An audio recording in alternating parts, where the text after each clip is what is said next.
محترم ناظرین، السلام علیکم۔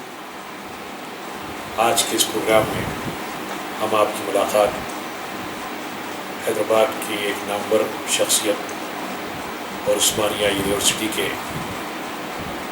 مایہ سپورٹ ڈاکٹر جعفر حسین قریشی صاحب سے کروائیں گے، جو پیشے کے اعتبار سے ایک سائیکیٹرسٹ ہیں اور عثمانیہ یونیورسٹی کے بہت ہی ہونہار اور قابل طالب علم رہے ہیں۔ اس وقت انٹرنیشنل ڈیولپمنٹ پر ان کا بہت اہم کام ہے۔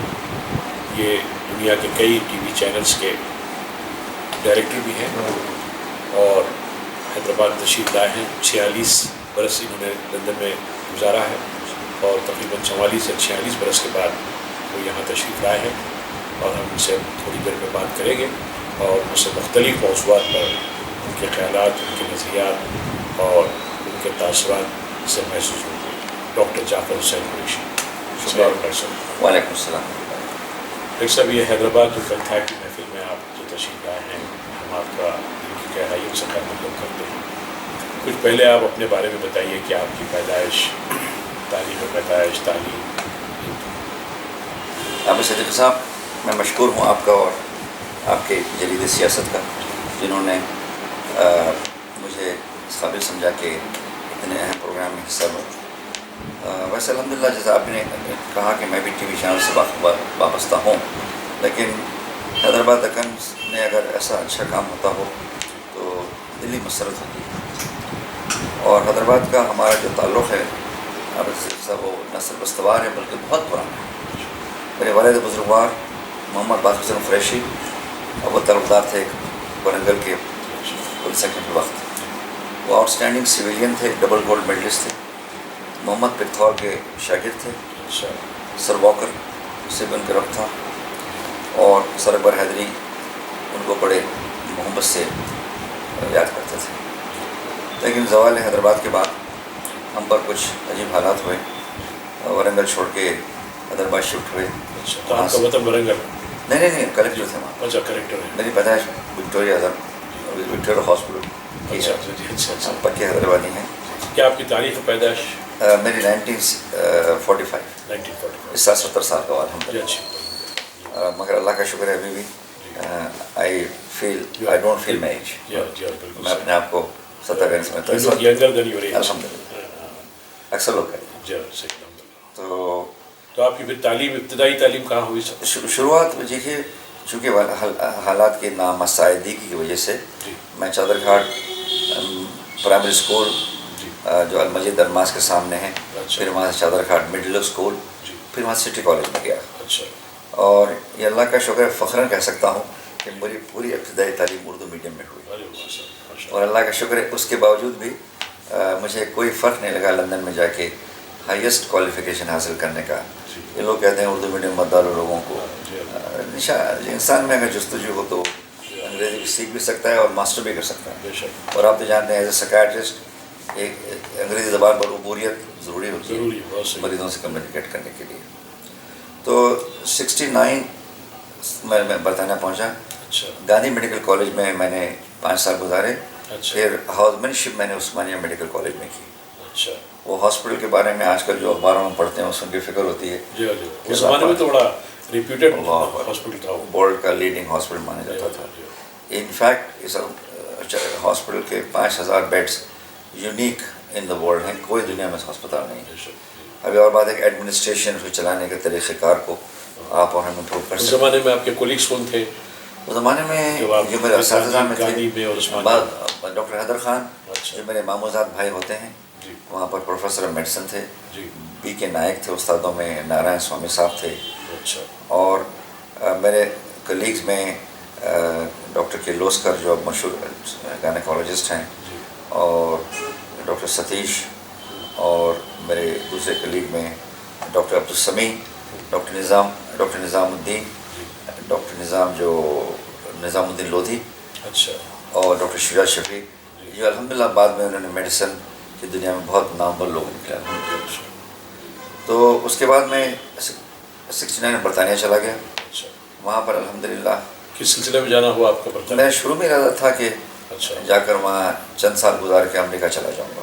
کیا ہائر اسٹڈیز کا تھا یا جاب؟ Higher studies. اچھا. لیکن اسٹڈیز کا کچھ جب سلسلہ شروع ہوا عابد صاحب جی. تو مجھے برطانیہ پسند آنے لگا. اچھا. وہاں کے انگریزی میں کہتے ہیں پیس آف لائف، اچھا. Work life balance. اور امریکہ کے بارے میں یہ رپورٹ آتی تھی کہ بھائی امریکہ میں مواقع تو بہت ہیں. میں پورے ایگزام ایم ڈی سب پاس کر لیا تھا، لیکن اللہ کا شکر ہے کہ وہ ارادے کو میں نے ترک کر دیا، اس لیے کہ میں ایسا جاب چاہتا تھا جس میں مجھے ورک لائف بیلنس، یعنی کام بھی ہو، زندگی اپنی نجی زندگی پر بھی وقت دے سکیں، بچوں پہ وقت دے سکیں. میں 9 to 5 آدمی ہوں، نائٹ کال ہو تو کر لیتے ہیں، لیکن یہ بیلنس مجھے بتانے میں ملا. تو وہاں پر الحمدللہ پروفیشنلی میں ممبرشپ میں نے کی. اس کے بعد گورنمنٹ رائل کالج نے مجھے out standing achievement per fellowship of the Royal college of psychiatrist the. Great honour. اور حیدرآباد میں صرف 2 لوگ تھے جن کو اعزاز ملا، ایک مجید خان صاحب تھے اور ایک میں تھا. اچھا. جو میرے استاد تو نہیں کہوں گا لیکن میرے ایلڈر بردر کے برابر سینئر تھے، میرے مینٹور تھے. آج ہمارے درمیان میں نہیں ہے، اللہ ان کو جنت نصیب کرے. میرے عزیز ترین دوستوں میں تھے وہ. تو یہ ایک اس کے بعد برطانیہ میں رہنے کے بعد مجھے حیدرآباد اور ہندوستان کا کلچر اور معاشرہ اپنی طرف کھینچنے لگا. اچھا. ایک عجیب مجھ میں تبدیلی آئی کہ جب تک یہاں پر تھے تو بھی ماشاءاللہ کلچر ہمارا ایسا تھا، ہم آہنگی. دیوالی میں ہم اپنے دوستوں کے یہاں جا کے لڈو کھاتے، عیدوں میں ہمارے پاس آ کے وہ شیر خورما پیتے. اور زمانے میں تناؤ یا تعصب کا تصور ہی پتہ نہیں ہوتا تھا. یہ بات کی اختراع ہے. اچھا. آپ نے پریکٹس بھی کی اپنے پروفیشن میں؟ ہاں سر. جی. میں نے حیدرآباد میں کبھی نہیں. میں نے MBBS کر کے دسمبر میں میرا ٹریننگ ختم ہوئی. میں اپریل میں لندن چلا گیا. اچھا. تو وہاں آپ نے کچھ اپنے پروفیشن میں کچھ پریکٹس؟ الحمدللہ بہت محنت کی. اور ایک زمانہ تھا میں پرائیویٹ ہاسپٹل وہاں پہ ایک ہے پرائری گروپ، اس کا بھی میں ڈائریکٹر تھا. اور NHS میں بھی میں ڈائریکٹر تھا. اچھا. تو ایک بڑا یونیک اعزاز تھا کہ ایک شخص کو نارملی اگر کوئی گورنمنٹ کے ہاسپٹل میں کام کرتا ہو تو اس کو پرائیویٹ ہاسپٹل والے ڈائریکٹر نہیں بنائیں گے. لیکن الحمدللہ یہ مجھے اعزاز ملا کہ 2 ڈائریکٹرشپ میرے پاس تھیں. اچھا. اور اس کے ساتھ میں نے ریسرچ بھی کافی کی سر، نئی دواؤں کے اختراع میں. اور ایک میرا ایک ریسرچ کا اینگل تھا وہ بڑے دلچسپ تھا، وہ تھا قوت مردانہ پر میں نے بہت ریسرچ کی. اچھا. ویاگرا کے لانچ میں بھی میں انوالو تھا. اچھا. ان کا one of the chief promoter میں تھا ٹیبلٹ کا. تو قوت مردانہ یا ہم سمجھے کہ جس کو قوت باغ کہتے ہیں، اس پر میں نے کافی ریسرچ کی ہے. آج کی جنریشن تو بہت کرائسس پرابلم میں ہے. بالکل. اور ان کا کرائسس جو ہے اس سبجیکٹ میں عابد صاحب وہ آؤٹ آف اگنورینس ہے، وہ جہالت کی وجہ سے. ہمارے یہاں ایجوکیشن میں اس کا کوئی سبجیکٹ نہیں پڑھایا جاتا ہے. اچھا. اور بچوں کو اخبارات میں اور چھوٹے جریدوں میں چیزیں پڑھ کے اپنے آپ کو مریض بنا لیتا ہے. اللہ کا شکر ہے اس پر میں نے ایک لیکچر دیا تھا اردو گھر میں. اچھا. مجید خان صاحب صدارت کر رہے تھے اور ڈاکٹر حیدر خان چیئرمین تھے. اچھا. تو یقین مانیے آج سے 20 سال پہلے کی بات ہے، جی. پورا ہال بھر گیا تھا، اوور فلو ہو گیا تھا. اور مجید خان صاحب نے ایک بات لکھ دی تھی کہ بھئی اس میں خواتین کا داخلہ ممنوع ہے. اچھا. تو میرے گھر پر فون آئے، لیکن آپ قوت مردانہ کا ٹاپک رکھ کے ہمارا داخلہ ممنوع، اس کا تعلق ڈائریکٹ ہمارے سے. صحیح ہے. صحیح ہے. تو میں نے ان سے وعدہ کیا خواتین سے کہ دیکھو میں آپ لوگوں کے الگ طریقے سے آپ صرف زنانے کے لیے پروگرام رکھوں. اور میں ڈرگس بھی ماشاءاللہ ایجاد کی ہیں. اس میں ایک لانگ ٹرم انجیکشن دیتے ہیں اسکیزوفرینیا کے. تو وہ الحمدللہ اس کو میں نے لانچ کیا تھا. اور بھی ابھی حیدرآباد آئے تو سب ہم ایک لیکچر رکھیں گے آپ کا بہت ضرورت ہے. اب اب چونکہ میں ریٹائرمنٹ کی طرف جا رہا ہوں، میں آپ کو انشاءاللہ یقیناً 2016 میں حاضر ہوں سیاست کا لیکچر رکھیں. لیکن اتنا خیال رکھیں ٹاپک پر اگر آپ اچھا دیں تو پھر آپ کو رمیندر بھارتی بھرنا ہوگا. کیونکہ بہت سارے پرابلمس ہیں آج کل جو ہے. ایک تو یہ کیا ہے مسلم لڑکوں میں شائنس بہت ہے، خاص طور پہ دیکھا کئی آؤٹ آف اگنورینس جو ہے، شائنس بھی ہے، جس کی وجہ سے کئی جو ہے سپریشن ہو جا رہا، بریک اپ ہو جا رہا. سر میں حیدرآباد میں آنے کے بعد 2-3 کیسز میں ڈیل کیا ہوں. اچھا. جس میں قوت مردانہ کا مسئلہ تھا لیکن وہ لڑکی کو بلیم کیا گیا. اچھا. اور وہ بہت ہی مایوس فیملی ہے. اچھا. وہ لڑکی بہت مایوس واپس آئی جی. اور وہ کپل اب سپریٹڈ ہے، جی. اس لیے کہ لڑکے میں صاحب نے کہا نہ صرف شرم تھی بلکہ وہ یہ ایڈمٹ کرنے سے قاصر تھا کہ یہ مسئلہ مجھ میں ہے. اچھا. اچھا یہ کیوں ہے پہلی جنریشن میں یہ نہیں تھا، آج کیوں اتنا زیادہ ہو گیا ہے؟ پہلے ہمارے آپ کے زمانے میں، ہمارے زمانے میں یہ اتنا مسئلہ نہیں رہتا تھا کبھی بھی، لیکن آج جو ہے ہر 4 دن کو ہم ایسا کیس سنتے ہیں کہ ہی از انفٹ بوائے. نہیں، اس پر تو بعض لوگ خودکشی کر لیتے ہیں، بڑے بڑے مسئلے ہوتے ہیں. اس کی وجہ یہ کہ آج کل نالج کا ایکسپلوژن ہو گیا ہے. اچھا. بٹ اس ایکسپلوژن میں لوگوں کو گائیڈنس نہیں ہے. اچھا. انٹرنیٹ پہ آپ جائیے، آپ ہر چیز نظر آ جائے گی، لیکن اگر کوئی انسان کو فریم آف ریفرنس نہ ہو کہ کہاں پر کس چیز کا تعلق، وہ لوگ پڑھ لیتے ہیں. معلومات کا ایکسپلوژن.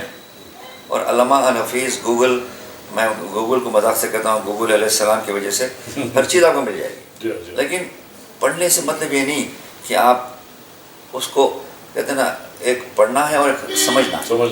اور اس کے بعد اپنی ہسٹری کو اگر آپ خود ٹی وی کے ذریعے سے حل کریں تو آپ کامیاب نہیں ہوں گے. اسی لیے اللہ کے فضل سے ایک زمانے میں حکماء ہوتے تھے، نام خود ایک حکیم، وہ حکمت رکھتے تھے. بعد میں ڈاکٹر لوگ بنے، ڈاکٹروں نے بھی یہ کام کیا کہ اس ڈیٹا کو اچھے طریقے سے انٹرپریٹ کرنا، پرسنلائز نہیں کرنا.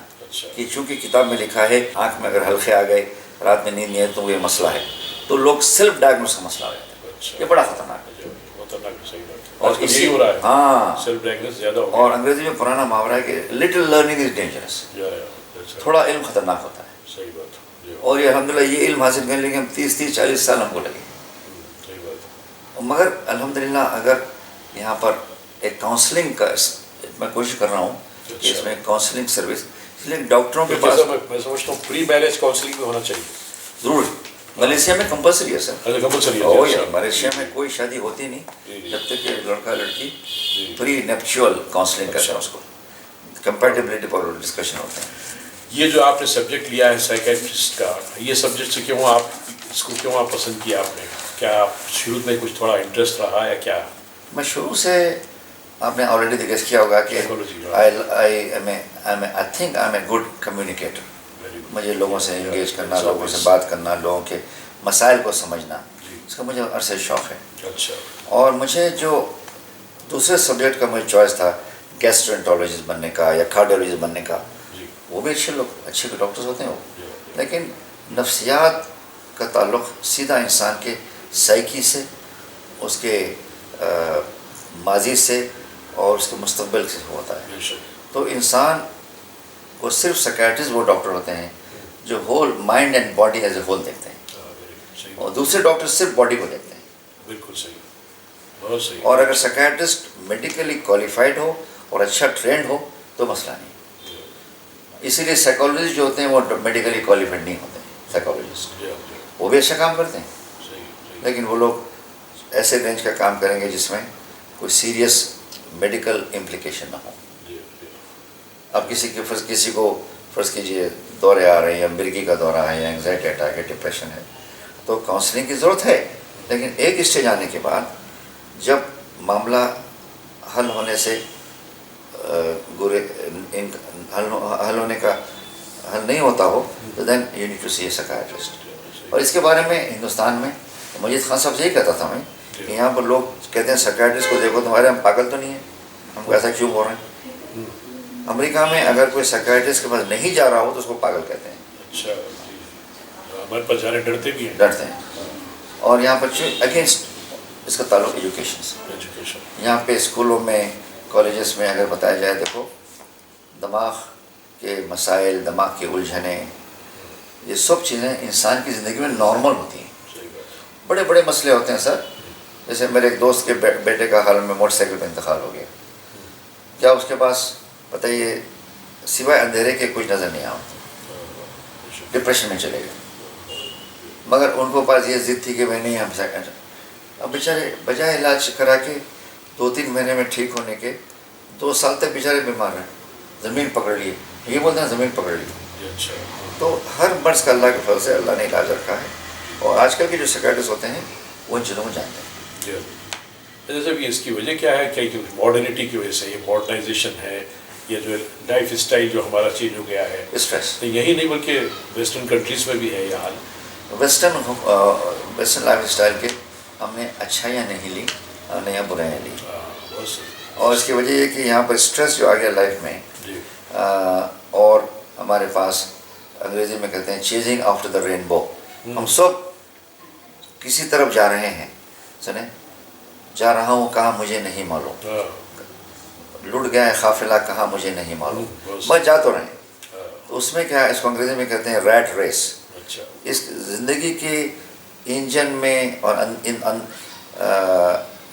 سمجھے چکی میں انسان آ کر ایسے پھنس جاتا ہے کہ by the time he reaches 40s and 50s وہ دیکھتا اب تک میں نے کیا کام کیا. اور آج کے دور میں سکسیس اورینٹیشن سو مچ کہ لوگ فیلئر کو کوپ نہیں کر سکتے, ناکامی سے کوپ نہیں کر سکتے, اور جب ناکامی آتی ہے تو اپنے آپ کو فیلئر سمجھتے ہیں. یہ بھول جاتے ہیں کہ ہر چیز کے دو پول ہوتے ہیں, خوشی غمی, کامیابی ناکامی. اور انسان کامیاب ہو سکتا ہے لیکن اگر ناکام ہو تو یہ مطلب نہیں کہ انگریزی میں کہتے ہیں نا کہ he should throw in his tower, اس کو ہمت نہیں آنی چاہیے. یہ ویسٹ کا میں ایسا نہیں ہے. لوگ وہاں پہ جلدی جا کے ہیلپ لیتے ہیں وہاں, دے ایڈمٹ, وہ مان لیتے ہیں کہ ہاں کچھ پرابلم ہے. ہاں ہم رات میں نیند نہیں ہے, کیا بات ہے ڈاکٹر صاحب مجھے بھوک نہیں لگتی, میرے 2 کلو ویٹ کم ہو گیا ہے, تو جلدی جا کے ہیلپ لیتے ہیں. کاؤنسلنگ کی ضرورت ہوتی ہے. یہ ضروری نہیں کہ ہر کے سائیکیٹرسٹ کے پاس جائیں, کاؤنسلنگ سے کام چل جاتا ہے. تو یہ بات تو بہت ہی جو ہے آپ نے بہت خاص بات کہی ہے کہ آج کے جو حالات میں کس طریقے سے جو ہے یہ لوگ جو ہے سائیکک ہو رہے ہیں یا ذہنی طور پر پریشان ہو رہے ہیں. ڈاکٹر صاحب جو ہے آپ کا بچپن جو کیسا گزرا, بچپن میں کیا کیا رہا, یعنی جیسا اس زمانے میں حیدرآباد میں جو ماحول تھا بچپن کا, یا پھر آپ کے ایڈولیسنس میں کچھ اس کے بارے میں بتائیے. آپ اس زمانے کا حیدرآباد کیسا رہا, کچھ یادیں آپ کی؟ ماشاء اللہ 24 سال کی عمر تک حیدرآباد میں رہے آپ. تو میں کہوں گا کہ فرخت بنیاد تھا, بہت ہی خوبصورت شہر تھا. آج مجھے افسوس ہوتا ہے جو یہاں پہ گندگی دیکھتا ہوں. اللہ پاک ہمارے حکمرانوں کو عقل دے کہ حیدرآباد کو پھر سے فرخت بنیاد بنائیں. وہ حیدرآباد میں نے دیکھا ہے اپنے بچپن میں, جو آپ نے بھی دیکھا ہوگا, جہاں پر سڑکیں صاف ہوتی تھیں, سڑکوں میں پانی ڈالا جاتا تھا, اور باہمی روابط اچھے تھے. مذہب کو ہم نے کبھی ایک پوائنٹ آف ڈس ایگریمنٹ نہیں بنایا, اور زمانے میں مسلم اور ہندو مل کر ساتھ رہتے تھے. یہ بات ہے شادی بیاہ کے معاملات میں الگ الگ ہوتے ہوں گے لیکن ساتھ فیسٹیول مناتے تھے سر. اور یہ بڑی فخر سے بات کرتا ہوں کہ میرے استاد پروفیسر محمد صورتی صاحب, کیا نام؟ صورتی صاحب پارسی تھے, اور وہ میں کالج کا سیکرٹری تھا گاندھی میں, اور مجھے کہتے تھے جعفر اس سال ہم لوگ سوامی وویکانندا کا لیکچر سیریز کریں گے. اچھا, یہ فخر سے کہتا ہوں کہ ایسے ہمارے ماحول میں پیدا ہوا. کہ کالج کے اینول ڈے میں میں نے کلکتہ سے ایک اسپیکر کو بلایا تھا سوامی وویکانندا کی تعلیمات پر لیکچر دینا. اس کے بعد کا سال ہم نے اولیاء کرام پر لیکچر رکھا تھا. تو یہ ہمارے کالج کا ماحول تھا. اور آج ایسے لگتا ہے کہ کالجوں میں ایک ہی قسم کے لوگ نظر آتے ہیں, ڈائیورسٹی کم ہو گئی ہے. ٹھیک ہے, اللہ کا شکر ہے کہ مائنورٹی کے لیے کچھ پرائیویٹ کالجز کھل گئے ہیں اس سے, لیکن مین اسٹریم کالجز میں مائنورٹی کے لوگ کم آتے ہیں. یہ اس کا مجھے بڑی فکر ہوتی ہے. اچھا, اردو کا کیا رہا؟ اردو جو ہے کیونکہ حیدرآباد کی بہت ہی خاص زبان رہی ہے حیدرآبادیوں کی, تو اس زمانے میں اردو کا موقف کیا تھا؟ دیکھیے, اردو کو حیدرآباد سے نکالنے کا ایک منظم کام تھا جو پولیس ایکشن کے بعد شروع ہوا.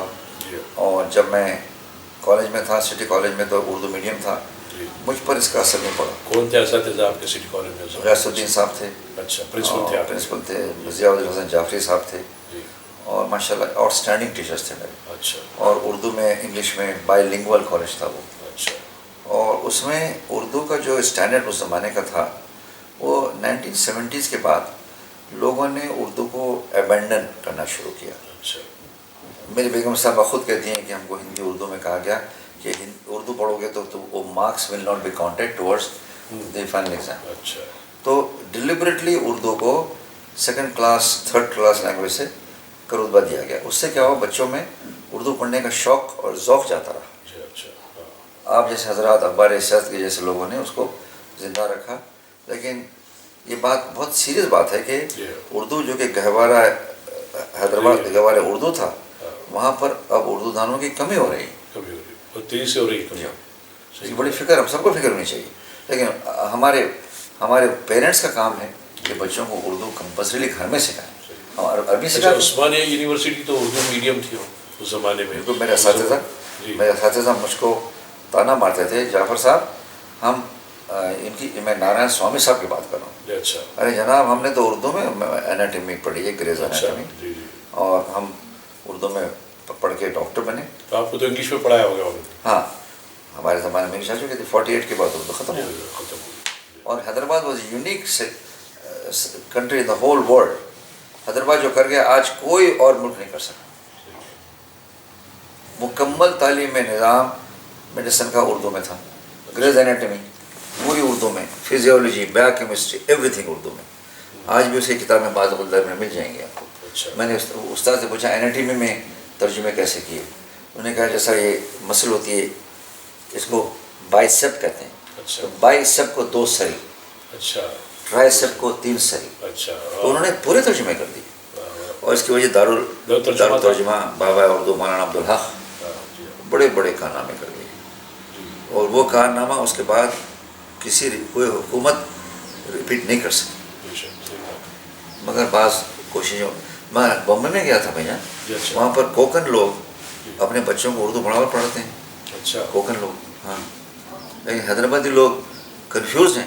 یہ نہیں کہ اردو نہیں پڑھانا چاہتے، لیکن ان کو کنفیوژن ہے نا. میں اردو کی کالج میں نہیں رہی بات، ڈیمانڈ نہیں ہے اس کا. ویسے ایگزام بولتے ہیں فارسی پڑھو گے تو بیچوگے تھے، اب یہ ہوگا اردو پڑھو گے بیچوگے تھے. ویسے ہو گیا. اچھا اس زمانے میں سنتے تھے کہ جو گھروں میں بڑی دینی تعلیم کا انتظام تھا، مذہبی تعلیم یا مسلمانوں کے اندر خاص طور پر مسلم معاشرے میں. کیا اس کے بارے میں کچھ بتائیے آپ؟ کچھ گھر کے بڑے بزرگ جو ہے اور بچوں کی تربیت کرتے تھے.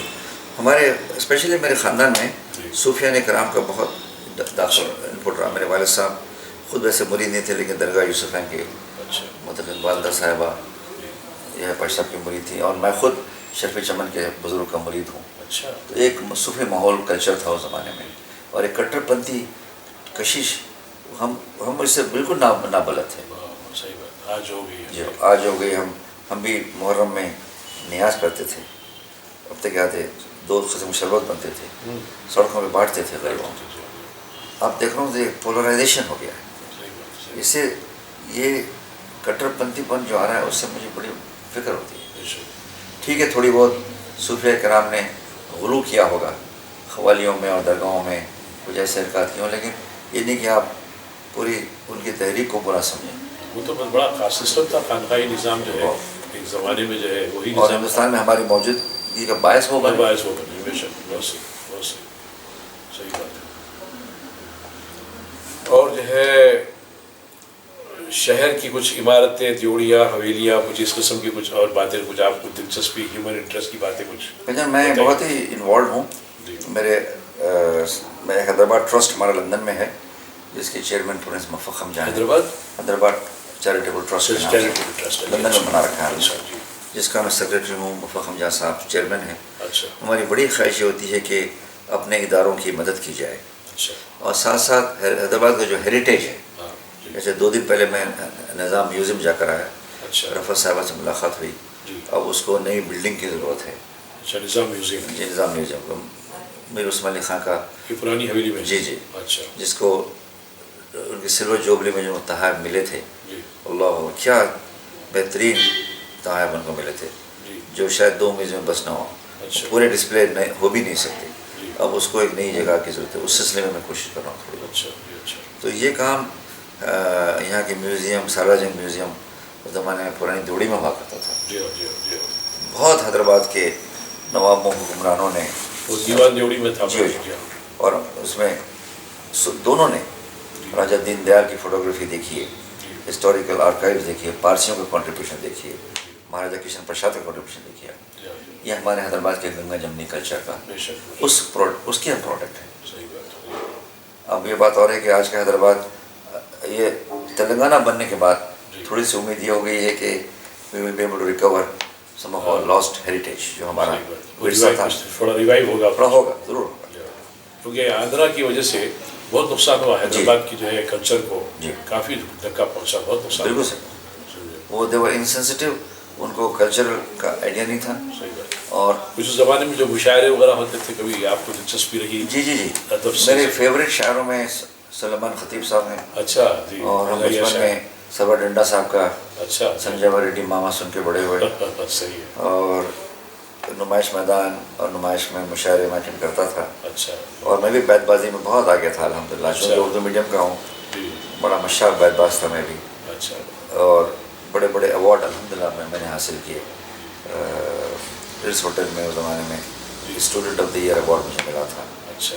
یہ ہماری حیدرآباد کی تہذیب کا ایک حصہ تھا. اردو. کون شعرا تھے اس زمانے میں, کچھ اور نام؟ میں نے ذاتی طور پر تو حیدرآباد کے جس سے ان کو سنا میں نے. اس زمانے میں ایک شاعر کا خود بتاتے خود میرے ماموزاد بھائی ڈاکٹر حیدر خان کے مریضوں میں ایک جگر مراد آبادی بھی تھے. اچھا. اور ایک امجد حیدرآبادی شہنشاہ رباعیات, تو ان کے ساتھ بیٹھنے کا مجھے موقع ملا, خدمت کرنے کا موقع ملا. میں بہت چھوٹا تھا. اچھا. اور میرے ماموں حضرت بشیر احمد خان صاحب بھی ایک شاعر تھے. اور ان کے اور ایک خوبی یہ تھی کہ وہ راگنیوں سے واقف تھے. مہاراجا کشن پرساد دربار میں وہ اے ڈی سی تھے. تو ان کے بشیر احمد خان صاحب ایڈوکیٹ جنرل تھے, سیشن جج تھے کھمم کے. اچھا. تو ان سے میں نے کافی سیکھا. غزل, راگنی, کلاسیکل ٹچ کیا ہوتا ہے. عزیز احمد وارثی صاحب کے بارے میں بتایا کہ یہ ایکچولی تان رس خان صاحب کے پوتے ہیں, جو دلی اجڑنے کے بعد حیدرآباد آ گئے. تو یہ حیدرآباد کا زوال بھی ہم نے دیکھا. حیدرآباد کے عروج کے زمانے میں دلی کا زوال جب ہوا تو 1857 سے لے کر 48 تک یہ بھی دیکھا کہ دلی کا اجڑنا, حیدرآباد کا بسنا ساتھ میں چلا تھا. بڑا ہسٹوریکل نہیں تھی. دیکھیے امیر مینائی کا اجڑنا اور حیدرآباد کا بسنا ایک ہی ساتھ ہوا. دیکھیے دلی سے جو لوگ دل برداشتہ ہو گئے وہ یہاں پر آ گئے. حضرت داغ, فانی بدایونی, امیر مینائی, فسا جم جلیل, کیا کیا شعرا اللہ نے حیدرآباد کو دی. صحیح بات. ان کی کافی پذیرائی بھی ہوئی. واللہ بہت پذیرائی. ذوق اور غالب نے بھی حیدرآباد آنے کی ایک زمانے میں خواہش کی تھی, موقع نہیں ملا. اچھا, نظام آف حیدرآباد ہمارے عثمان علی خان صاحب کے بارے میں کچھ بتائیے, کیونکہ بعض ایسے بھی جو ہے گوشے ہیں جو ان کے بارے میں اچھی رائے نہیں رکھتے ہیں, لیکن آپ کیا محسوس کرتے ہیں؟ دیکھیے بے عیب خدا کی ذات ہے. Mir Osman Ali Khan as a king was outstanding. ان کے پرسنل لائف میں کچھ اگر خامیاں ہوں تو اس پر میں تبصرہ نہیں کرتا ہوں, لیکن وہ ہندو مسلمان کو اپنی دو آنکھیں سمجھتے تھے. اور حیدرآباد دکن کو وہ چاہتے تھے کہ ایک اسپیشل اسٹیٹس ملے ہندوستان میں, اور ایکول ڈسٹینس رہے, اور اپنی آزادی کو مینٹین کرے. لیکن ایک حالات ایسے تیزی خراب ہو گئے 48 کے بعد, 47 کے بعد وہ حیدرآباد جاتا رہا. لیکن عثمان علی خان نے کبھی اپنی رواداری کو نہیں چھوڑا. اس کے بعد بھی جب لال بہادر شاستری 65 جنگ کے بعد آئے تو 3 پیٹی بھر کے ان کو سونا دیا. اچھا جی. انہوں نے علی گڑھ کو ڈونیشن دیا, ساتھ میں بنارس ہندو یونیورسٹی کو ڈونیشن دیا. تو یہ بڑا آؤٹ اسٹینڈنگ حکمران تھا. اور اللہ پاک نے اس کے آج حیدرآباد میں جتنی قطب شاہی نشانیوں کے بعد چاہے میں جتنی نشانیاں عثمان خان کے زمانے عثمان یونیورسٹی, عثمانیہ ہاسپٹل, مجلس مخننہ, عثمان یونیورسٹی جو مگر حیدرآباد کا لاس سر اب ہسٹری اس کی دوبارہ لکھی جا رہی ہے. اور تلنگانہ کا موومنٹ یہ بتا رہا تھا کہ ہمارا بڑا لاس ہو. اچھا, پولیس ایکشن کے بارے میں کیا خیال ہے؟ ایک گریٹ سانحہ تھا. آپ حیدرآباد میں تھے نا؟ جی میں 4 سال کی عمر کا تھا. جی. اچھا, مجھے خود یاد تو کچھ نہیں, لیکن اس کے ریپرکشن, اس کے حالات مجھ پر, میرے والد صاحب پر, جن کو جیل ہوئی 2.5 سال کی along with other collectors of the time, وہ تو ظاہر ہے کہ آسمان سے نکل کر ہم زمین پہ گر گئے, پھر آہ بھی نہیں بھری. میں ابھی بھی 2-3 کیسز ہیں جو گورنمنٹ آف انڈیا سے کر رہے ہیں کہ ان بیچارے تعلق داروں کو اور گورنمنٹ آفیشل کو آپ نے ایسے کیوں ٹریٹ کیا. یہ پولیٹیشین نہیں تھے, یہ رضاکار نہیں تھے, یہ آرڈنری سٹیزنس تھے, اپنے ایڈمنسٹریٹرس تھے وہ. لیکن دلی کے جو کمیونل حکمران تھے ان کا مقصد تھا کہ بھائی جتنے حیدرآباد کے عمراء ہیں ایجوکیٹ ان کو نکالا جائے تاکہ اپنے لوگوں کو لایا جائے. یہ فیکٹس ہے، یہ آج کل خود لکھ رہے ہیں. سریندر اللہ صاحب کی رپورٹ نے یہی لکھا ہے. میں تفصیلات میں جانا نہیں چاہتا کتنے ہزار مرے کہاں مرے، فیکٹس خود بتا رہے ہیں. تو ایک عجیب بات ہے گزشتہ 10-15 سال میں حیدرآباد کی ہسٹری کو ری رائٹ کیا جاتا ہے.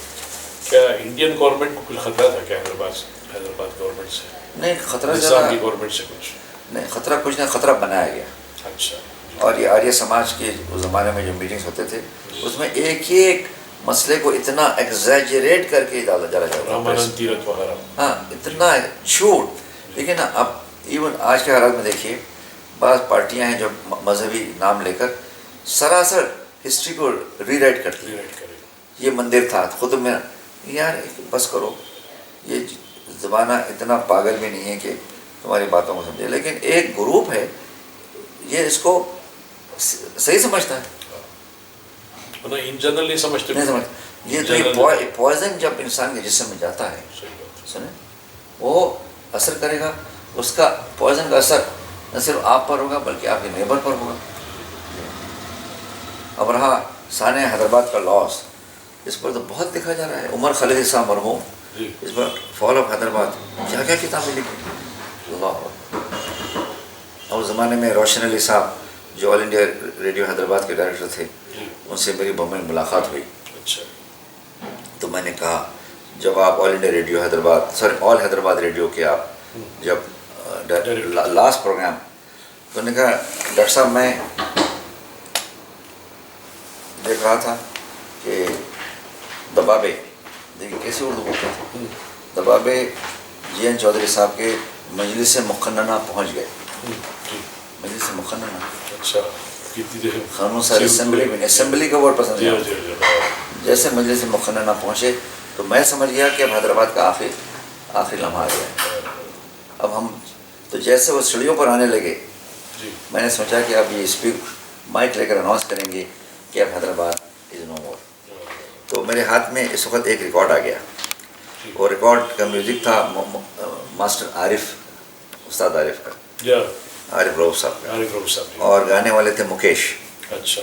فلم کا نام تھا تحفہ. اور اس کو یہ ایک ریکارڈ میں نے لگا دیا اور یہ آخری ریکارڈ تھا جو میں براڈ کاسٹ کر سکا. جی نہیں، اس کے شعر یہ تھے جفا حسن والوں کی کہاں تک ہم سہتے، جوانی جو رہتی تو پھر ہم نہ رہتے. کسی نے نقش کسی نے ہم کو دیوار سمجھا، زمانہ وہاں ہم کو چپ رہتے رہتے. نہ شمن نہ جلتا نشانی تو رہتی، ہمارا تھا کیا ٹھیک رہتے نہ رہتے. زمانہ بڑے شوق سے سن رہا تھا، زمانہ بڑے شوق سے سن رہا تھا، ہم ہی سو گئے داستان کہتے. That was the last record of Hyderabad. اچھا، خاص بات ہے یہ آپ سے بتایا ہوں. جی ہو مرحوم. اچھا ایک بات میں سنا تھا، ہمارے ظہیر الدین علی خان صاحب بتا رہے تھے کہ یہ بی رام کرشن راؤ کا کوئی واقعہ ہے. جی ہاں. میری والدہ صاحبہ نے کہا کہ بی رام کرشن راؤ کو ہتھکڑیاں پہنا کر ورنگل کو لایا گیا والد صاحب کے اول تعلقداری میں. کہاں؟ ورنگل میں. اچھا. تو صبح کے 4-5 بجے ابا فجر کو اٹھے. یہ پولیس سیکشن کی زمانے میں؟ نہیں پولیس نے 1 سال پہلے. اچھا. تو دیکھے تو کیا 2 لاریاں کھڑی ہوئی ہیں، پولیس کمشنر ہے، اور بی رام کرشن راؤ کو ہتھکڑیوں میں لا کے والد صاحب کے پاس پیش کیا گیا. اچھا. تو یہ لوگ بارڈر پر گڑبڑ کر رہے تھے اور ان کو ہم نے قید کر کے لایا ہے. تارو صاحب بتائیے کیا حیدرآباد حکومت کے خلاف کام کر رہے ہیں؟ ہاں. اچھا. نظام گورنمنٹ کے خلاف ڈس آرڈر پیدا کر رہے تھے، کمیونل ٹینشن پیدا کر رہے تھے. اچھا. تو جیسے والد صاحب نے دیکھا بورگل کو، کہنے لگے تھے میرے اچھے دوست ہیں بی رام کرشن صاحب، ایسے حرکت نہیں کرتے، جیسے یہ بات نہیں مانتا. ہاں سب کو مقدمہ چلنے لیں گے، ان کو ہتھکڑیاں نکال کے لا کے میرے کمرے میں بٹھائیں. اچھا. ڈرائنگ روم میں. تو وہ پریشان ہو گئے B Rama Krishna Rao. Never expected کہ بجائے قیدی کا سلوک کرنے کے دوست بٹھائے. دوسرے نے کہا چاہیے آپ کے کوئی الزام نہیں، پولیس سے غلطی ہوگی. اچھا. یہ واقعے کو بی رام کرشن کو بھلا نہیں سکے. اچھا. جب first chief minister of Hyderabad بنے تو والد صاحب کی کارروائی کرنے کے لیے اثاثہ ہمارا لٹ گیا، یہ کارواں لٹ گیا ہمارا. اچھا. تو اس کے گھر پہ جاتی تھی برکت بلا، ادھر یہ برکت پورے میں. تو میں خود ساتھ ہوتا تھا, میں 7 یا 8 سال کا تھا اس زمانے میں. تو آٹو رکشہ پتہ ہے, کبھی رکشہ میں کبھی گاڑیوں میں. تو جب گیٹ پہ جاتی تو وہ دیکھ لیتا, اتر کے آتا, اچھا, آ کے بولتا بیگم صاحبہ آئیے میں کیا کر سکتا ہوں. بولتا کہ میرے ہاتھ میں فائل نہیں ہے, یہ سردار پٹیل کے پاس ہے, آپ ان سے ملیں, شیخ عبداللہ سے ملیں. تو یہ 2-4 وقت گئیں اور پھر جلدی گھر اندر چلے آتا. تو چوتھی بار جب گئیں تو بینا کشن راؤ صاحب کی بیوی بھی نیچے آئیں. بولیں کہ بیگم صاحبہ میں آپ سے منتی کرتی ہوں کہ میرے شوہر سے آپ صبح جب ملتی ہیں تو پورا دن وہ کھانا نہیں کھاتے ہیں. ان کے معلوم ہے آپ کے شوہر بے قصور ہے, ان کے احساس ہے کہ آپ کے شوہر بے انتہا شریف آدمی ہیں. اور ان پہ کیا الزامات لگا گئے پولیس اسٹیشن پر کہ کسی کی بالی چرائی, کسی کے گھر سے ایک تھیلا چاول اٹھا کے لے گئے. کلیکٹر الزامات لگتے ہیں, کسی کو چھڑی سے مارا. یہ الزامات میں 2 سال جیل. اللہ اکبر. اور ہم کن حالات میں پڑے ہوئے. وہ سے ایئر کی بات ہے 1950 کی بات. 50. اچھا, میری تعلیم شروع ہوئی 1948 میں. تو he was not in service, he was suspended. Removed from the service, suspended, or without pay and pension. But when he came out of jail میں یونس سلیم صاحب نے کیس لڑا, والد صاحب کا, شکر بیگ صاحب نے کیس لڑا. جب جیل سے باہر آئے تو انہوں نے کوشش کی گورنمنٹ سے ریسٹوریشن آف آرڈر کے, ان کو جواب واپس کیا جائے, لیکن نہیں ہوا. تو اب یہ داستانیں ہم لکھ رہے ہیں, کتابوں میں آ رہی ہیں الحمدللہ, لیکن آج بھی سن کر حیرت ہوتی ہے. لیکن بینا کشن راؤ ہیلپ لیس تھے اس زمانے. اس نے کہا میں مجبور, ایک فائل میرے پاس آ ہی نہیں سکتی, لیکن اس نے ضرور پریشر ڈالا نہرو جی پر, اور بیہائنڈ دا سین ابوالکلام آزاد پر. وہ میٹنگ ارینج کرتے تھے, جائیے ابوالکلام آزاد ان سے ملیے. تو ابوالکلام آزاد جا کے پٹیل کو بولتے تھے, پٹیل صاحب کو, کہ دیکھو یہ بے قصور ہے, یہ بے الزام ہے, بے قصور ہے. چھوٹ گئے الحمدللہ, لیکن با عزت بری ہوئے, لیکن ری اسٹیٹ نہیں ہوئے. اللہ کا شکر ہے, نظام نے پھر دوبارہ قدر کی ان کو, تارا پور والا نے, نظام نے, اور کیونکہ ان کی قابلیت, کردار, صلاحیت, اور محمد علی عباسی صاحب ان کے باس تھے. اچھا, نظام ٹرسٹ میں. جی تو ماشاء اللہ نظام کے ٹرسٹ کو مینیج کرنا اور نظام کی پراپرٹیز کو کنسولیڈیٹ کرنا میں والد سے بڑھتا تھا. کیونکہ جوری لے جا کے بمبئی کے وارڈ میں رکھ کے آتے تھے. رباطوں کے جس دن نظام عثمان خان انتقال ہوا, اس سے 1 دن بعد یہ رباط کے سلسلے میں جدہ جانے کے لیے ٹکٹ ان کا آ چکا تھا والد صاحب. لیکن جیسے انہیں انتقال ہوا اس کو پلان کو ڈراپ کر دیا گیا. اچھا, ایک عجیب داستان ہے. صحیح بات ہے. زمانہ بڑے شوق سے سن رہا تھا. راستہ کہتے ایسے یہ اس زمانے میں بہادر یا جنگ بعض مسلم لیڈرس تھے, مسلم لیڈرشپ, اس کے بارے میں کیا خیال ہے؟ بات سمجھتے ہیں کہ بڑے مجھے پانی دیں گے ذرا. جی بدر جنگ صاحب کچھ کہنا ایسا ہے چراغ کو جی جو نہ شروع چراغ بتانا ہے, لیکن وہ ایک اپنے زمانے کی پروڈکٹ تھے وہ. جی, اور اس زمانے میں جو انہوں نے حیدرآباد کے مسلمانوں کی پلس دیکھی اس کو کنوے کر دیا. لیکن بڑے فیر آدمی تھے, ہندو مسلم دونوں کے ان کے دوست تھے, لیکن ان کی فراست اور علمیت کے بارے میں ان کا دشمن بھی ان سے ڈس ایگری نہیں ہو سکتا. اور اسی لیے ان کو آل انڈیا لیول پر جو عزت ملی کشمیر سے لے کے تمل ناڈو تک, وہ آؤٹ اسٹینڈنگ. مگر زمانے کے حالات کے ساتھ ساتھ دیکھیے وہ تو زندہ 44 میں شاید ان کا انتقال ہوا, اس کے بعد تو حالات ہمارے ہاتھ میں بدل گئے. اچھا, اور یہ قاسم رضوی کے بارے میں بولتے ہیں کہ ان کی وجہ سے, ان کی جو ہے جذباتی قیادت تھی, اس کی وجہ سے جو مسلمانوں کو بڑا نقصان پہنچا. اس کے بعد جو حالات ہوئے 46 کے بعد, وہ میں سمجھتا ہوں اس میں گورنمنٹ کے ایجنٹس گھس گئے تھے اور ایسے لوگ آگے بڑھایا گیا, جیسے ادروس کے بارے میں کہتے ہیں کہ وہ اسپائی, اور شراب کے دھن میں وہ جہاد کی باتیں کرتا تھا.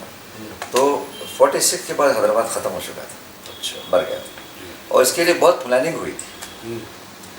اچانک موت نہیں ہوئی حیدرآباد کی. جیسے برٹش نے اناؤنس کیا سیکنڈ ورلڈ وار کے بعد کہ ہندوستان چھوڑنے کا ہے، تو جب سے لارڈ ماؤنٹ بیٹن کے ساتھ یہ انہوں نے کہہ دیا کہ تم گورنر جنرل بنو، لیکن اس نے کہا کہ میں حیدرآباد کے فیصلے پہ دستخط نہیں کرتا کہ انڈیا آکیپائی کرے. تو جیسے وہ 6 مہینے کے بعد بگننگ آف 48 میں لندن گئے تو فیصلہ ہوا کہ حیدرآباد کو پیسفل طریقے سے نہ کیا جائے بلکہ بائی فورس انڈیا میں ابزارب کیا جائے against all international law of the time.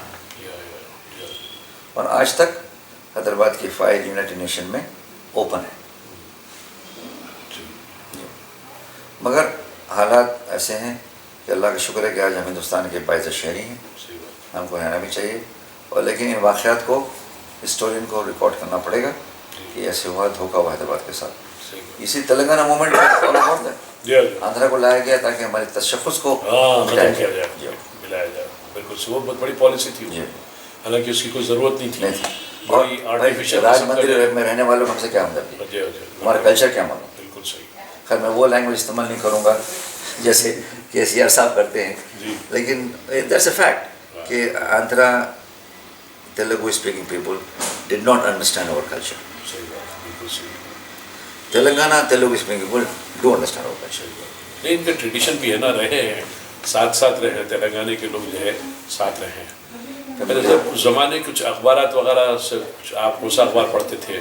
رہنما دکن زمانے رہنما دکن. اچھا جی. اچھا. سیاست بھی تھا اور ایک پیسہ اخبار پڑھ کے نکلتا تھا. اچھا پیسہ کو نکالتے تھے، وہ یاد ہے اس کا مجھے پریس یاد ہے. علامات مسجد کے سامنے تھا، آپ تحقیق کریں مسجد سے بچا ہوتا تھا وہ. اس کے اندر فری شیٹ ایک پیسہ میں. ایک پیسے میں اخبار تھا. اچھا. اور اس میں سرکار کے فرمان ہوا کرتے تھے. اچھا. وہ تو نظام گزٹ میں ہوا کرتے تھے شاید. ہاں وہ بھی ہوتا ہے، نظام گزٹ میں نے دیکھا ہے، لیکن پتہ نہیں کس سال بند ہو گیا وہ. بڑا آؤٹ اسٹینڈنگ کنٹریبیوشن تھا. اور سیاست کا بھی اس زمانے میں عابد علی خان صاحب، اللہ اکبر، کیا انہوں نے امیدوں کو ہمارے ٹوٹنے نہیں دیا. بہت برے حالات سے گزرے حیدرآباد. اور کئی ہمارے جیسے لوگ معاف کرنا ملک چھوڑ کے چلے گئے اس لیے کہ ہم لوگ ڈپریشن میں چلے گئے تھے. ایک بہت زمانے تک رہا ہو جی وہ حالات، ایک زمانے تک. اور جو ہمارے جانے سے جو خلا پیدا ہوئی اس میں وہ لوگ آ گئے. یہ لوگ آ گئے، یہ آندھرا کے. جی صحیح بات ہے. اس کی وجہ سے بہت نقصان پہنچا ہمارے. بالکل.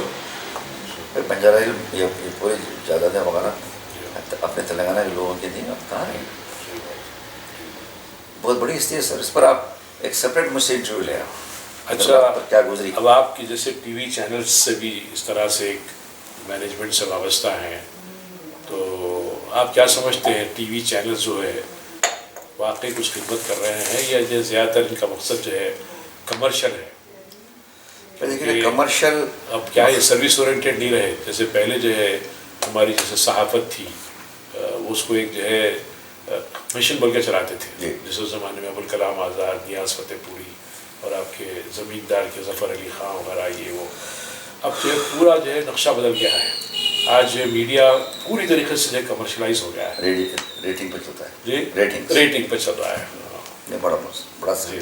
تو آپ تھوڑا اس کے بارے میں بتائیے کہ دیکھیے برٹن میں جو ماڈل ہے نا، جی BBC is funded by people. جیسے آپ کا دوردرشن ہے ٹیکس پیئر منی سے، تو وہ لوگ ڈائریکٹ ریونیو لیتے ہیں. ہر گھر کو £70 دینے پڑتے ہیں، $100 سال کو BBC کے لیے. وہ کس گورنمنٹ کو بھی کھینچ دے گا. یہ ماڈل اگر انڈیا میں آ سکا تو صحافت کی اس میں بقا ہے. نہیں تو ایک اینڈریو مار، بہت بڑا جرنلسٹ ہے لندن، اس نے کہا، اینڈریو مار MARR، اس نے کہا کہ میں ٹی وی چینل یا اخبار کھولتا ہوں تو مجھے پتہ چلتا ہے کہ اس کا اونر کون ہے. اچھا صحیح. کہ ہو از کالنگ دا شاٹ.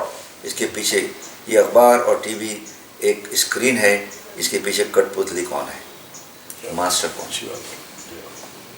تو یہ زمانہ ایسا ہے. وہاں پر روپرٹ مرڈاک کا فتنہ ہے. اس نے ٹونی بلیئر کے جیسے ظالم کو پاور میں لایا، بش کو انکریج کیا، عراق کو تباہ کیا، اور آج پورے عالم میں مڈل ایسٹ میں مشرق وسطیٰ میں بدامنی لگی. اور میرا کام الحمدللہ مجھے اس کا موقع دیتا ہے عابد بھائی کہ میں ان علاقوں میں کام کرتا ہوں. شاید میں صرف واحد حیدرآبادی ہوں جو انٹرنیشنل ڈیزاسٹر مینجمنٹ کا ایکسپرٹ ہوں. یونائٹڈ نیشن میں بھی میرا سے ہے, جنیوا کی میٹنگوں میں جاتا ہوں, کہ جیسے سریا ہے یا بوسنیا ہے یا غازہ ہے یا میانمار ریفیوجیز ہے, اس کے لیے الحمدللہ برطانیہ کی پبلک ہم کو لاکھوں پاؤنڈ دیتی ہے. اچھا. اور الحمدللہ جو میرے چیریٹیز ہیں, مسلم ایڈ, الخیر, یہ رمضان ہی میں ہم نے الحمدللہ $30 ملین جمع کیا. اچھا. رمضان 20. ہاں. اور نیپال کے زلزلے میں یہ بچہ جو بھی آئے وہ موجود تھا. نیپال کے زلزلے میں ہم پہنچ گئے. اتراکھنڈ کے فلڈس, ٹیمپل ٹاؤن ہم لوگ چلے گئے تھے. اچھا. ریلیف کے لیے. یہ کام بلا لحاظ مذہب و ملت ہوتا ہے. سونامی میں ہم لوگ موجود تھے, غازہ میں ہم لوگ جا کر آئے, بوسنیا کے وار میں. تو لندن میں رہنے سے ایک فائدہ یہ ہوتا ہے جو کہ انڈیا کو بھی کرنا چاہیے کہ آپ انٹرنیشنل ڈیزاسٹر کو مینیج کر سکتے ہیں. جہاں پر تک پہنچا لا گیا, زیادہ لا گیا, میں آپ ڈاکٹروں کو بھیجو, کسی کا بھی ہو سکتا ہے. صحیح بات. اس میں کوئی مر سکتا ہے, کوئی مر سکتا ہے. بالکل صحیح. تو ہماری ٹیمیں جاتی ہیں, الحمدللہ ٹیمیں تیار ہیں. ہندوستان میں بھی الحمدللہ آفس بنا دیا میں نے, ہندوستان میں آفس بن گیا ہے میرا. میں پھر ہماری بات کو جو ہے اگر ٹی وی کی طرف لاؤں گا کہ کچھ مسلم مینجمنٹ کے تحت کچھ ٹی وی چینلز کام کریں, جیسے آپ کے جی بہت ذاکر نائک صاحب کا ہے, آپ نے کہا کہ وہ اقرا ٹی وی ہے, امام قاسم کا. ہاں جی. تو الحمدللہ یو کے میں تقریباً 30 چینلز ایسی ہیں which are run by minorities. اس میں اکثریت مسلمانوں کی ہے, بٹ ایک 15% سکھ ہیں اور ہندو آرگنائزیشن ہیں. جیسے ست گرو کا ایک چینل ہے, یا رام دیو کے بھی براڈ کاسٹ آتی ہے. کا بھی ہے. مگر لندن میں Islamic viewing is extremely organised, اور چینل مسمتوں تھوڑی ضرورت زیادہ ہو گئی. تو یہ میں سنا تھا کہ بعض چینلز ایسے ہیں جو it is controlled by extremist organisations. Not any more. No not at all. ہم بند کر دیں. گورنمنٹ نے ایک زمانے میں پریس ٹی وی تھا, ایران کا ٹی وی, اس کو بند کر دیا. اچھا.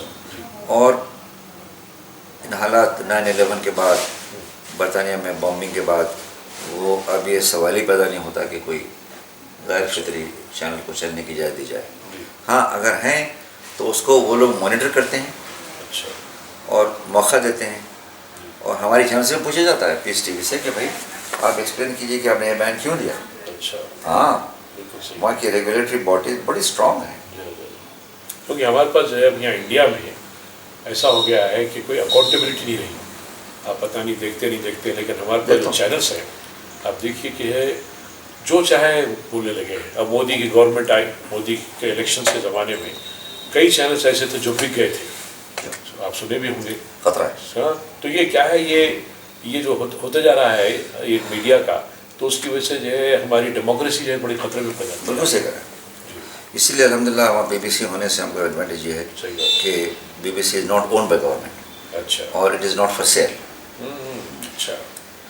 اس لیے روپرٹ مرڈاک کا جو پریس ہے وہ آج کل انڈر سیج ہے. اچھا.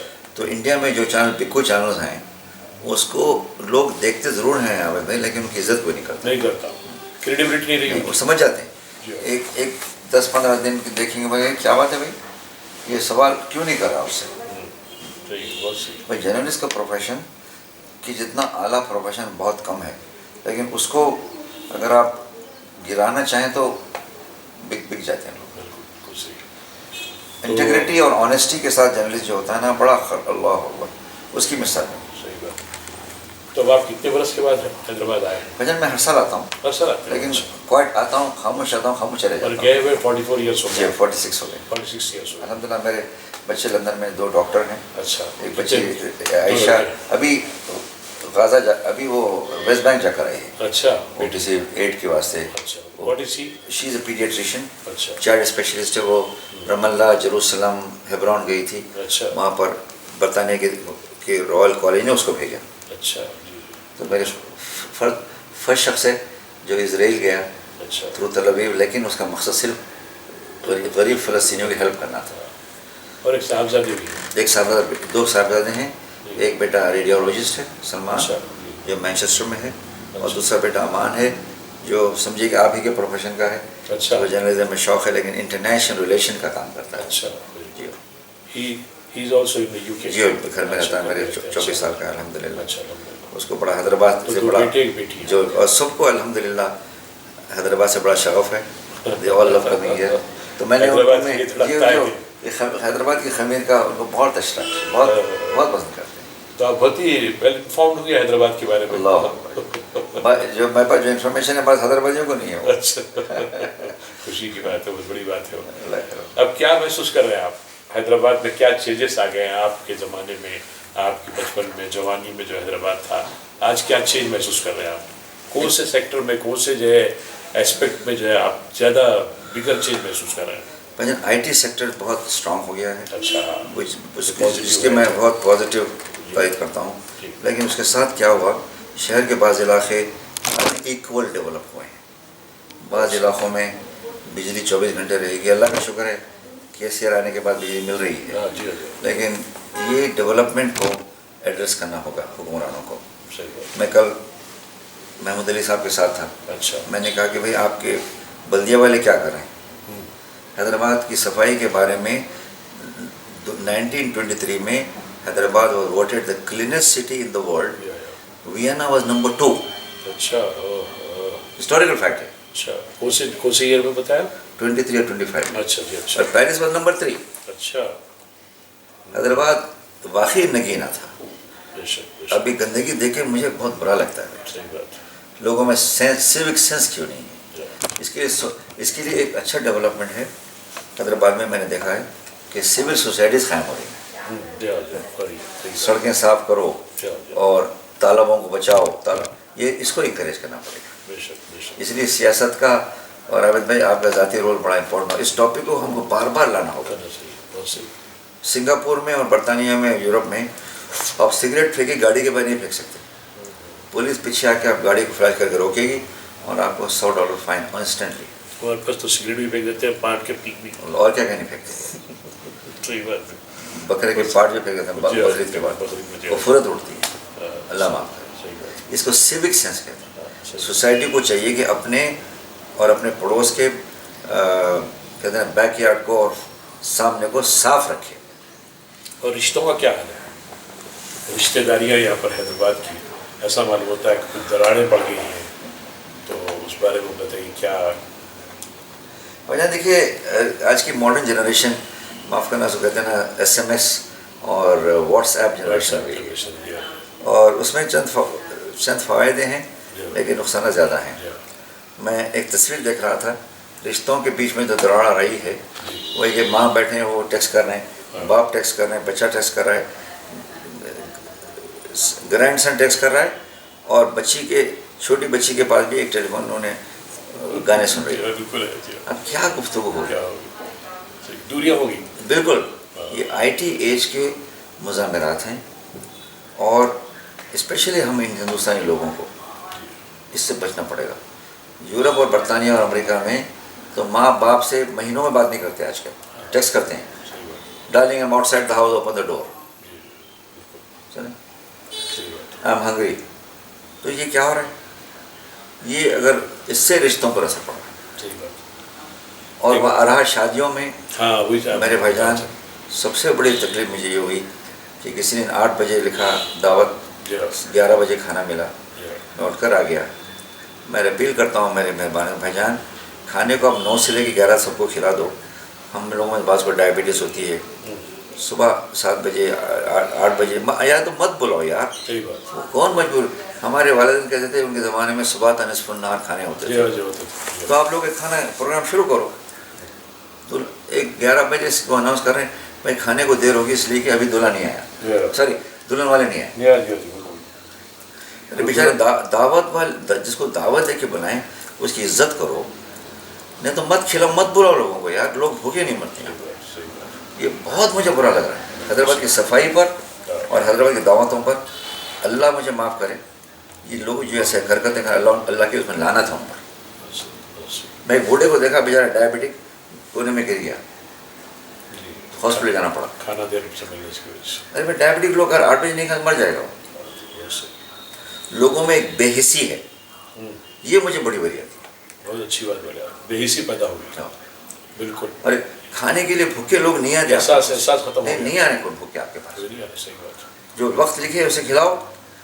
ویسے ہوا پرسوں ایک صاحب کے پاس گئے، انہوں نے لکھ دیے تھے 8 سے 10 تک کھانا ہوگا، دیر سے آئیں گے تو گیٹ بند کر دیا انہوں نے. اچھا اچھا کیا. اچھا، بہت اچھا، بہت اچھا. اور ڈاکٹر صاحب کچھ ہے آپ کے کچھ پسندیدہ 1-2-3 شعر بھی؟ کل علامہ اقبال پر ایک پروگرام تھا اچھا لندن میں، کتاب شائع ہوئی ہے شکوہ جواب شکوہ، اچھا اس کی ریلیز کے لیے جی. میں یہاں پر آیا تھا. اچھا چونکہ میرا تعلق بھی مذہبی ہے اور سیکولر بھی ہوں ساتھ میں. جی. یہ دعا کروں گا کہ ایک شعر میں کہہ دوں گا آپ حضرات کے اختتام پر. میسیج کے طور پر. ہندوستان کی سب چھوڑ کے میں گیا، یہ شعر میری زبان پر تھا. جی. عیش کی خوب پھرے پھول کھلے شاد رہے، عیش کی خوب پھرے پھول گنے پھول چنے شاد رہے، اب ہم جاتے ہیں باغباں گلشن تیرا آباد. ہاں کیا بات، کیا بات. حیدرآباد فرق مدنیات کو ویسے ہی رکھو جیسا ہمارے بزرگوں نے ہم کو یہ دیا تھا. شوق سے کالج میں پڑھو، چرخ پہ چلو، لازم ہے تو غباروں پہ اڑو، پر ایک سخن بندے عاجز کا رہے یاد، اللہ کو اور اپنی حقیقت کو نہ بھولو. حیدرآباد کی فکر کرو، نہیں تو تاریخ دیکھو نا، گولکنڈے کے رولز پڑے ہوئے. حیدرآباد ویسے کرنا چاہتے ہیں ہم لوگ. آپ کا مشکور ہوں اپنے بھیجنا. بہت بہت شکریہ ڈاکٹر صاحب، بہت شکریہ آپ کا. آپ نے بہت وقت دیا، اپنا قیمتی وقت.